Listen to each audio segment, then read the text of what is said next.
Bienvenue à tous dans ce nouvel épisode de MVP. Comme vous pouvez le voir, du coup, je suis tout seul pour cet épisode-là, mais je suis très heureux de vous le présenter puisqu'on va parler en fait de la prestation de service en tant que business model, à savoir du coup, est-ce que c'est intéressant, quels sont les avantages, les inconvénients. Et donc moi, pour rappel, hein, j'ai fait une alternance en agence SEO et ça fait aussi quasiment 3-4 ans, il me semble que je suis freelance. Donc je vais pouvoir vous apporter pas mal de réponses là-dessus. Dites-moi déjà peut-être sur YouTube si vous avez même des questions par rapport à la presta de service. Pareil, je crois qu'il y a un sondage Spotify. Ou sinon, dans tous les cas, vous pouvez me poser vos questions liées à la presta de service sur Twitter ou LinkedIn. Comme ça, si jamais il y a des points que j'aborde pas forcément ici, ce sera avec plaisir d'y répondre.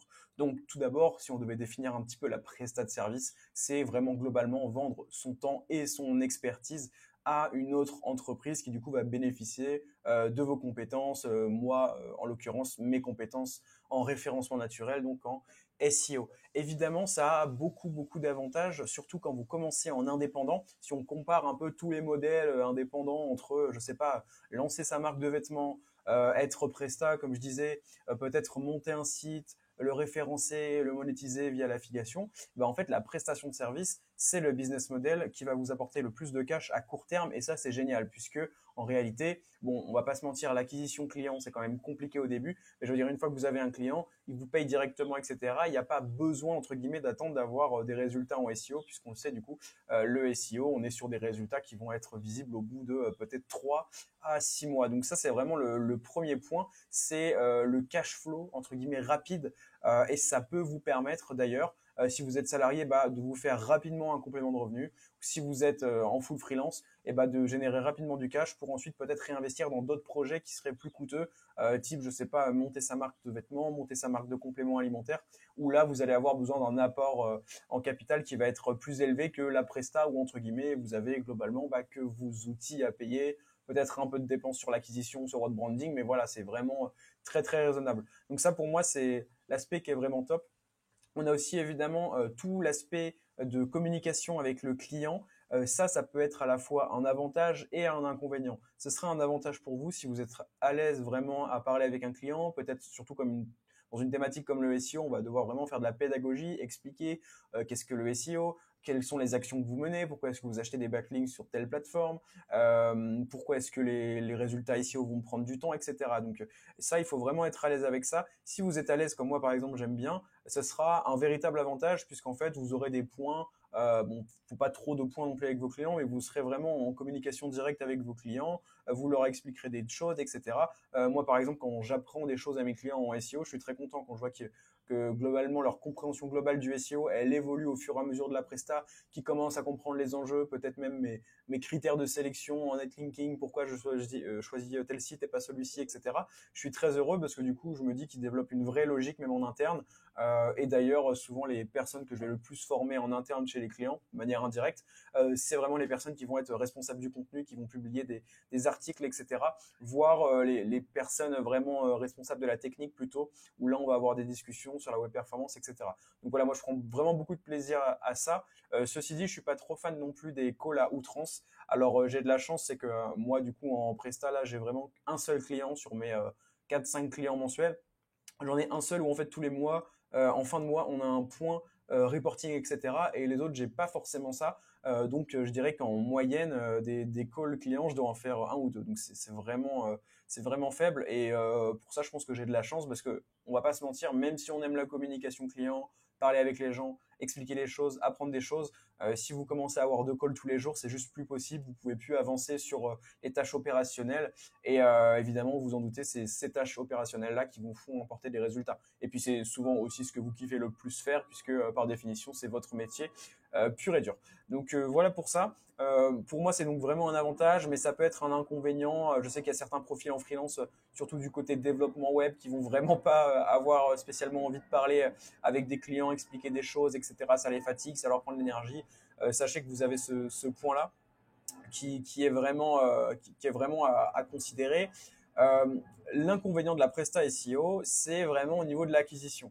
Disons que si vous en arrivez au stade, à mon stade entre guillemets, où en fait vous avez un branding, un SEO, une image, ce que vous voulez, une visibilité qui vous permet d'acquérir tout seul des clients qui vous envoient des mails pour travailler avec vous, etc. là c'est parfait, vous n'avez aucune problématique, mais on va pas se mentir, c'est pas le cas de tout le monde et surtout au tout début. Et donc ça c'est quand même le gros point noir du freelancing, c'est qu'au départ, c'est très compliqué quand même de trouver des clients, hein, je vais être honnête avec vous. Vous pouvez vous inscrire sur des plateformes comme Malte, vous pouvez même commencer, si vous n'avez pas un branding développé, une visibilité développée, bah, vous pouvez commencer à faire de l'outreach, envoyer des mails, faire de l'emailing, envoyer des messages de prospection sur LinkedIn, etc. Mais c'est quand même une sacrée galère au début. C'est pour ça que je vous recommande, si vous souhaitez vous lancer en freelance ou en tout cas en prestat de service en général, hein, même une agence, bah, de le faire si possible, hein, ça s'applique plutôt au freelance, mais de le faire si possible en parallèle d'une autre activité. Typiquement moi, j'ai développé toute ma visibilité, enfin une bonne partie de ma visibilité de mon acquisition en tant que freelance à côté en fait de mon agence. Quand j'étais en alternance en agence SEO, bah voilà, j'essayais quand même de faire des posts LinkedIn ou un par semaine, une fois par semaine, pareil, je travaillais sur le SEO de mon site en me disant, bah voilà, dans l'immédiat, j'en ai pas besoin puisque je suis en alternance, j'ai des études à côté, donc de toute manière, j'ai pas le temps de prendre beaucoup de clients, mais ça me sera vraiment utile pour plus tard. C'est pour ça que j'ai fait ça. Et résultat, ça a plutôt bien payé. Et là, je continue à maintenir ces habitudes-là, où j'ai la même logique, qui est de dire, bah, actuellement, je suis en freelance. Mon métier, c'est d'être freelance et de référencer les sites de mes clients. C'est très bien, mais à côté, je pense toujours à référencer mon propre site, à travailler mon acquisition. C'est pour ça que je tourne ce podcast là, en l'occurrence aussi. Hein, c'est indirect, évidemment, beaucoup de plaisir, etc. Mais je me dis, bah, on ne sait jamais. Un podcast, ça peut quand même faire gagner en visibilité sur le long terme. Ça peut même faire que des personnes qui me connaissent sur LinkedIn, Twitter, bah, me découvrent réellement, découvrent ma manière d'être, de penser, etc. Bref, c'est pour ça que je travaille aussi ma chaîne YouTube. C'est pour ça que je continue à communiquer sur LinkedIn, parfois sur Twitter, etc. Donc, je vous recommande vraiment d'avoir cette logique-là, de vous dire, OK, on va dire, tous les jours, j'ai du temps qui est bloqué à mon activité principale. Je peux pas faire autrement. Moi, c'est le freelance. Vous, c'est peut-être le salariat ou un autre projet, etc. Mais est-ce que je peux pas dégager un petit peu de temps pour travailler vraiment ma visibilité sur le long terme? Donc, soit la vôtre en mode personal branding, personal visibility, on pourrait dire, ou celle de votre marque en mode vraiment branding classique sur votre marque. Donc, ça, c'est le gros point un peu, euh, un peu fatigant.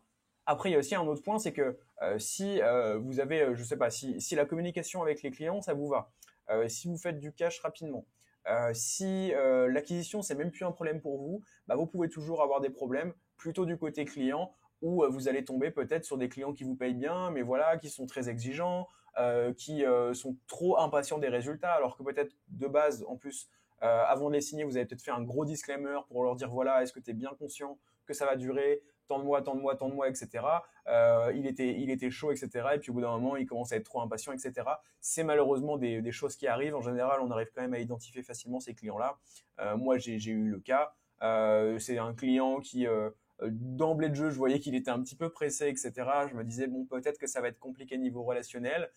Mais c'était une période où j'avais pas mal de temps libre et il avait un beau budget, etc. On pouvait vraiment faire de belles choses en SEO. Alors je l'ai pris tout en sachant que voilà, peut-être plus tard ça allait poser problème. Et effectivement, ça a posé problème à un moment. Rien de très très grave. Hein. J'en avais fait un post LinkedIn, mais voilà, il était trop impatient, etc. Malgré les disclaimers que je lui avais fait, je peux comprendre. Le SEO, ça reste quand même une prestation. On va payer assez cher tous les mois. Entre la presta du consultant SEO comme moi qui va peut-être coûter dans les 1 000 € par mois, le budget de rédaction qui va peut-être coûter 400-500 € par mois, le budget d'achat de liens, pareil, qui peut coûter dans les 500 €. On monte vite voilà, à des montants SEO de 2 000 € par mois. Je peux comprendre, je comprends tout à fait qu'on puisse être impatient sur les résultats. Malheureusement, on ne peut pas aller plus vite que la lumière en SEO. D'ailleurs, enfin, je le déconseille même, sauf si vraiment vous êtes un pro de l'automatisation, du black hat SEO, etc. Dans ce cas-là, pourquoi pas? Et encore, je ne vous recommande pas de le faire pour des clients. En tout cas, moi, ma philosophie et ce qui marche avec mes sites et avec tous mes clients, bah, c'est de prendre le temps de dire, OK, on va cibler un mot-clé, mais je vais vous faire un brief de contenu complet de A à Z. Je vais prendre le temps manuellement de se faire ce brief-là pour être sûr qu'on ait un super article à la fin. Et ça marche très, très bien. Donc ça peut être un autre inconvénient plutôt. Après, honnêtement, je vois pas trop d'inconvénients. Enfin, il y en a quand même un, mais moi je me suis habitué avec le temps, notamment en travaillant en agence, c'est, je dirais, le fait de gérer plusieurs sites en même temps. Je sais pas si par exemple vous avez déjà eu une expérience, je dis ça au hasard, en SEO, mais chez l'annonceur, bah, vous êtes occupé d'un site, vous avez un site en tête tout le temps. Quand vous êtes freelance, il faut quand même être assez organisé pour se dire ce jour-ci, je vais travailler les briefs de contenu du client numéro 1, typiquement. Le lendemain, ce sera les briefs de contenu du client numéro 2, etc. Pour être sûr qu'en fait, au sein d'un seul et même mois, aucun client ne soit lésé, évidemment que toutes les étapes soient respectées. Moi, pour mes clients, c'est propre au SEO, mais voilà, tous les clients, je vais leur faire des briefs de contenu, je vais leur gérer leur campagne de netlinking, je vais leur faire des reportings d'actions, je vais leur faire des reportings de résultats, pourquoi pas un call mensuel comme je disais. Faut être vraiment sûr que tous les clients obtiennent ce pourquoi ils vous payent tous les mois, ce qui est tout à fait normal. Et pareil, même au niveau des suivis des résultats, c'est très facile de suivre les résultats d'un seul site. Moi, je l'ai vu quand j'étais à l'agence, par exemple, j'étais très focus sur les résultats de mon site paulvonjon.fr. Maintenant, beaucoup moins. Mais c'est super simple parce que tous les jours, vous allez voir la Google Search Console, vous vous dites, ah tiens, super, j'ai débloqué de nouvelles impressions. Je vois que ces nouvelles impressions, elles sont propres à ces 3 mots-clés sur lesquels je viens de me positionner. Ces 3 mots-clés, ils dépendent de telle page-là, etc. Il y a vraiment moyen de tracer un peu de manière très facile tout ça. Quand vous commencez à avoir plusieurs sites, donc même 4-5, ça commence à être un peu compliqué de tracer ça. C'est pour ça qu'il faut avoir des process vraiment bien installés, des habitudes ancrées où vous dites typiquement en fin de mois, pour tous mes clients, je passe 1 heure et demie sur l'analyse des résultats. Est-ce qu'on fait mieux que le mois dernier? Si oui, pourquoi? Sinon, pareil, pourquoi? Qu'est-ce qu'on pourrait améliorer, etc. Donc, il faut penser quand même à pas mal de choses. Et ça s'étend même plus large que à la prestation client. C'est le fait que vous devez penser à beaucoup de choses en général. Donc, comme j'ai dit, tous vos clients déjà, la relation client, etc. Et aussi typiquement vos réseaux sociaux. Faut penser à faire des posts sur les réseaux. Enfin, ça dépend comment vous bossez votre acquisition, mais moi en l'occurrence c'est ça. Pensez à faire des posts qui marchent sur LinkedIn. Pensez à les traduire peut-être pour Twitter pour être aussi visible là-dessus. Pensez à gérer son SEO, donc avancer sur son SEO de manière pertinente toutes les semaines. Si vous avez un site comme moi, par exemple, en édition à côté, comme mon site Temple de la Web, c'est pareil, il faut y penser. Donc en fait, c'est pas forcément, enfin déjà c'est beaucoup de temps, mais c'est surtout plein de schémas de pensée différents où il faut se focus à droite, à gauche tout le temps. Donc j'en ai pas parlé, mais ça paraît évident, mais tout ce qui est facturation, relancer les factures impayées de vos clients, etc. C'est des choses qui arrivent, qui arriveront, des petits retards des paiements, etc. Faut relancer, etc. Donc je vous conseille vraiment d'avoir, si vous commencez en Presta SEO, c'est plus évidemment, je parle de mon cas en freelance. D'ailleurs, on refera sûrement cet épisode-là avec Antoine pour avoir sa vision des choses. Il l'écoutera et puis on fera un bilan commun tous les deux pour avoir sa vision agence parce qu'il y a des choses qui vont différer. Mais voilà, il faut vraiment s'allouer un temps tous les mois pour chaque partie de votre activité et avoir des process rodés où vous savez exactement ce que vous faites pour vraiment pas être perdu parce que si vous commencez à gérer surtout en auto-entreprise, en freelance, vous allez faire votre compte à vous-même normalement, faut penser à la compta, les réseaux, etc. Ça peut vite être compliqué. Pour ça, moi, je vous recommande une application qui s'appelle Todoist, donc To-Do List, mais sans le L, qui est juste génial, je trouve, pour s'organiser, se fixer des habitudes. Moi, par exemple, ça me permet de mettre, c'est une to-do list un peu, même automatique pour certaines tâches. Typiquement, le mercredi, moi, c'est écrit, à 14 heures, à chaque fois, podcast, etc. Et c'est une habitude qui revient. Et ça me fait une to-do, une tâche récurrente. Et ça, je trouve ça génial. Ça me fait aussi une tâche récurrente. Typiquement, je vous dis un truc au hasard, mais le dernier jour, tous les derniers jours le dernier jour de chaque mois, à chaque fois, j'ai un rappel, faire le bilan compta, relancer les impayés, etc. Et ça vous sauve vraiment la vie, je trouve, en tant que freelance, en tout cas, prestataire de service un peu solo, même si vous êtes plusieurs d'ailleurs, puisque du coup, vous pouvez pas penser à tout. Il vous faut des rappels automatiques. Pour moi, c'est vraiment fondamental et ça vous fait comme une sorte de deuxième cerveau un petit peu. Vous enlevez des choses de votre tête, c'est écrit. Vous dites dans tous les cas, ok, c'est noté, c'est bon, ça reviendra. Ça va popper dans mon to-do list. Dans tous les cas, je l'oublierai pas. Et vous n'avez pas à vous en rappeler tout le temps. Donc ça, c'est un autre inconvénient, mais au final, ça vous apprend juste à être finalement bien organisé. Un inconvénient peut être aussi, je vais juste prendre une petite gorgée. De toute façon, il y aura pas de cut, c'est tranquille. Un autre inconvénient, du coup, je disais, c'est que en prestation, ça peut paraître bête, mais vous ne travaillez pas sur vos propres sites, c'est des sites de clients.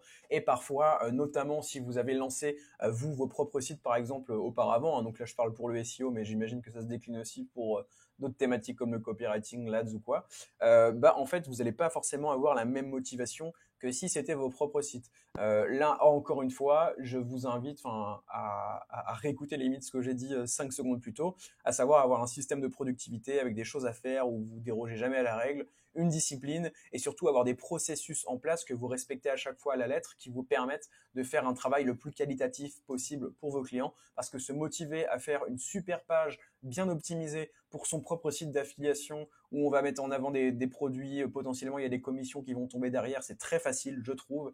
Par contre, se motiver à faire le mieux possible pour des clients, ça peut être plus compliqué puisqu'évidemment on a moins d'incentive au résultat, etc.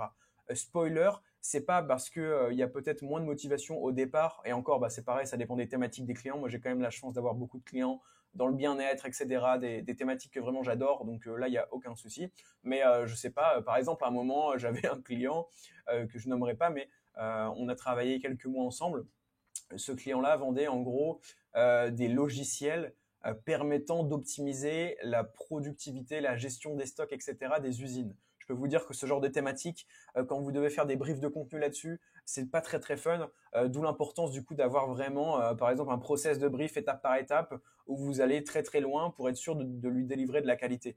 Typiquement, un process de brief, ça peut être, ok, pour en déduire ma structure à chaîne et la structure de mon article que je vais effectuer pour ce client-là. D'abord, je vais checker la SERP, la Google Suggest, les PA, les recherches associées. Ensuite, je dois checker tous les contenus des concurrents. Ensuite, je dois me mettre dans la peau du persona pour trouver d'autres points à aborder que les concurrents n'ont pas abordés et qui ne sont pas présents dans la SERP, etc. Et quand vous avez comme ça des systèmes, vous vous assurez que même si demain vous parlez d'un truc, j'ai pas de sac poubelle par exemple qui vous intéresse pas du tout, vous allez faire au final la même qualité que le client qui va parler de la thématique que vous adorez, peut-être des jeux vidéo, j'en sais rien, la nutrition comme moi, le sport, etc. Ça pour moi c'est vraiment fondamental. J'y pensais même pas d'ailleurs avant de tourner le podcast, mais c'est un point hyper important. Donc je suis bien content de l'avoir trouvé puisque c'est un truc auquel je suis confronté un petit peu au quotidien. Et comme je vous disais, du coup, mon système permet de remédier à ça. Voilà, donc globalement, il y a quand même beaucoup d'avantages, à savoir proximité avec le client. Aussi, il y a quand même un super avantage, c'est qu'on l'a dit, gérer plusieurs sites en même temps, plusieurs thématiques, etc., ça peut être un inconvénient d'un point de vue charge mentale, penser à différentes choses, etc. Par contre, d'un point de vue amusement, moi je trouve ça génial, je trouve ça super stimulant de voir que peut-être d'une thématique à l'autre, il y a des mêmes recos qui marchent très bien en SEO, de voir que pour n'importe quelle thématique, si vous avez le bon budget de netlinking typiquement, etc., vous êtes capable de ranker sur n'importe quelle thématique, c'est très très bien. Et moi je sais que si j'avais un seul et même site, même si c'est dans une top thématique que j'adore, bien-être, nutrition, sport, tout ce que vous voulez, peut-être que je me lasserai un petit peu. Donc ça c'est quand même un gros avantage. Voilà, écoutez, je pense qu'on a fait un bon point avantage, inconvénient. J'ai essayé de vous donner pas mal d'infos, sachant que du coup je suis tout seul, donc évidemment c'est des épisodes qui durent un peu moins longtemps, mais dans tous les cas la semaine prochaine normalement Antoine sera de retour, donc il n'y a pas de souci. Je vais juste faire rapidement moi les questions, puisqu'on avait plusieurs questions sur Twitter.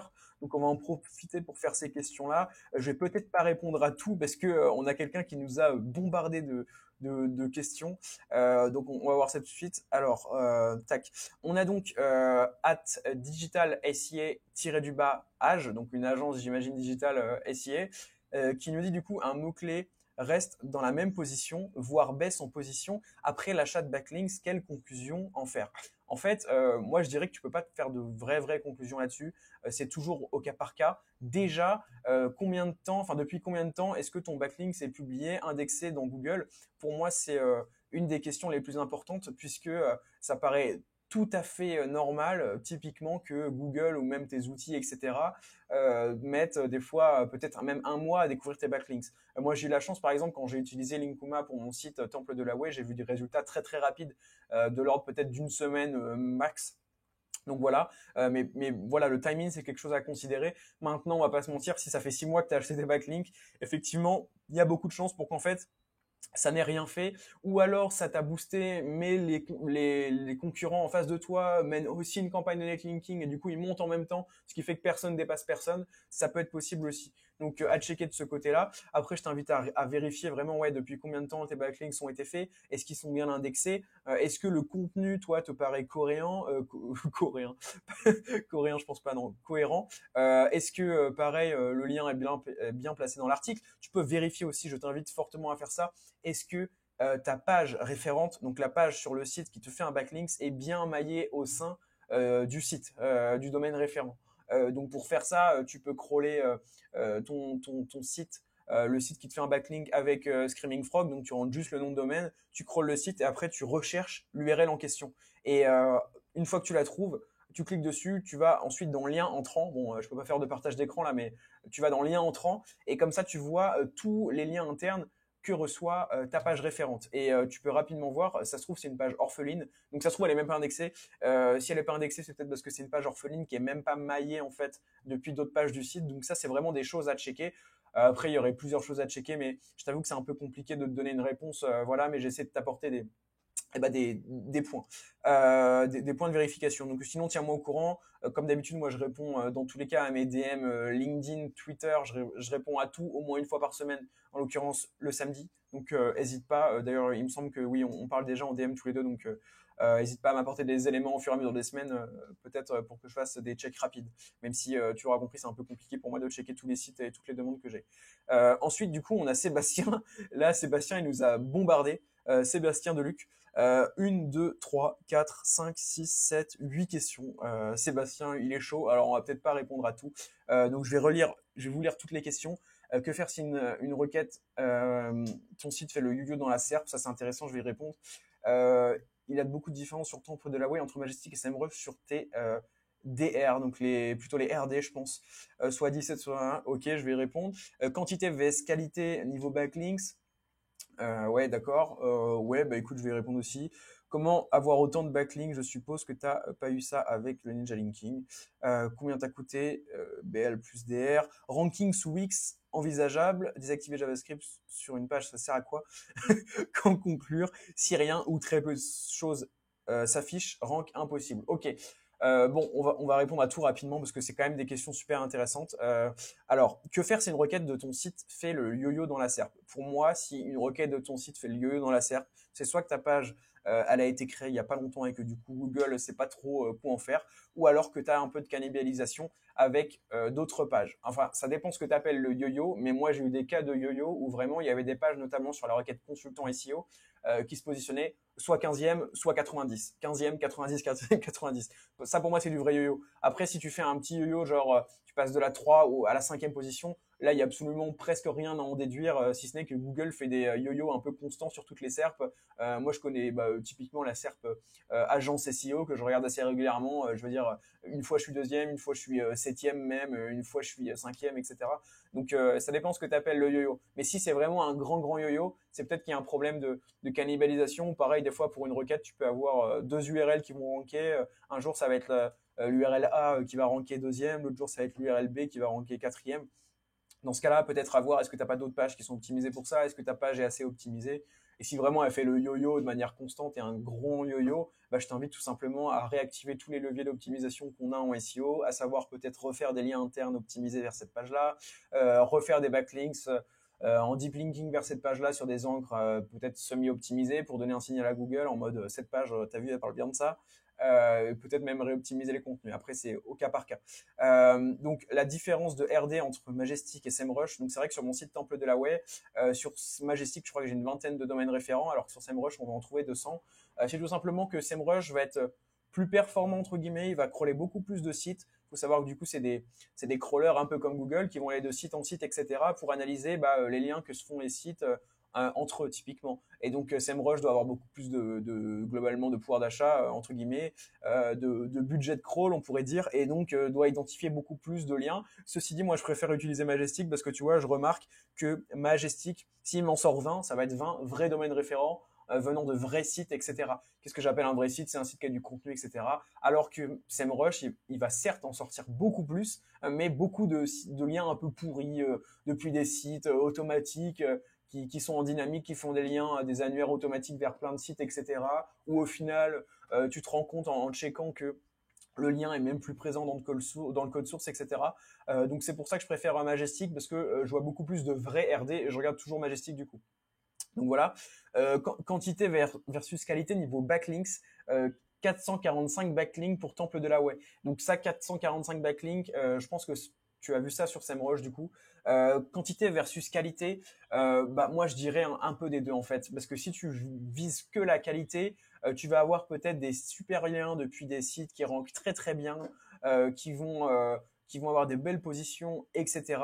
Mais on va pas se mentir, moi je pense quand même que le nombre de domaines référents donc l'indicateur purement quantitatif sans prendre du tout en compte la qualité, je pense que ça peut avoir quand même un impact, notamment pour diversifier ses encres, etc. Puis même d'un point de vue poids, tout simplement, PageRank classique, je pense que ça peut avoir son impact. Évidemment, on est toujours un petit peu dans l'hypothèse, hein, on va pas se mentir pour le netlinking, on n'a pas de règle fixe, mais donc je dirais un peu les deux. Ceci dit, bah évidemment, si tu commences ta campagne de netlinking, que tu as zéro lien, peut-être commencer avec un peu de quantité, tu vois, typiquement envoyer un peu de Linkuma où tu vas avoir pas mal de liens, ça va pas être du top quali dans le sens où ça va pas être le Figaro, par contre c'est des liens qui peuvent vraiment pousser, c'est pour ça que je recommande la plateforme, donc peut-être que tu peux faire ça.